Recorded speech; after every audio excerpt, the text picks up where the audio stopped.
அதாவது நான் தூக்கி வளர்த்த பொண்ணுங்க. அந்த பொண்ணு பொறந்த வீட்ல கஷ்டப்படுதுன்னா எப்படி பார்த்துட்டு இருக்க முடியும்?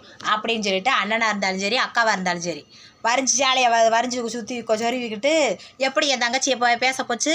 அப்படின்னு அவங்க மாமியார் வீட்ல போய் என்னைக்கும் பொண்ணு குடுத்த வீட்ல சண்டைக்கு போயிறாதீங்க. அப்படி மட்டும் நீங்க சண்டைக்கு போனீங்கன்னா, நீங்க தான் இருக்கிறதுலயே முட்டாளு. ஏன் அப்படி சொல்றேன்னா, எங்க தங்கச்சிக்கும், தங்கச்சி மாமியாவுக்கும் ஒரே சண்டை.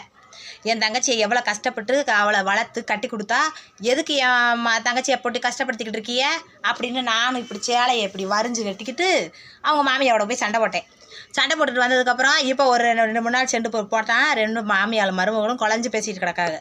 என்னையே கண்டுக்கிறவே இல்லை அந்த பொம்பளை. அங்கிட்டு திரும்பிக்கிருச்சு. ஏன்னா நான் கொண்டு வந்து சண்டை போட்டேன். அதனால் இவள்கிட்ட கேட்டால் இவள் சொல்கிறா, மாமியார் மருமக சண்டை அப்பப்போ சண்டை போட்டுக்கிறோம் கூடிக்கிறோம்னு. இப்படி கூடிக்கிறவங்களுக்காக நம்ம ஏந்துக்கிட்டு போனோம்னு வச்சுக்கோங்களேன், நம்ம தான் முட்டாள். அதனால் சண்டை நடக்குதா, அப்படியாம்மா சரிம்மா சொல்லிடுவோம் அப்படின்றதோடு நிப்பாட்டிக்கணும். அவங்க வீட்டு விஷயத்தில் நம்ம தலையிடக்கூடாது. புரியுதா?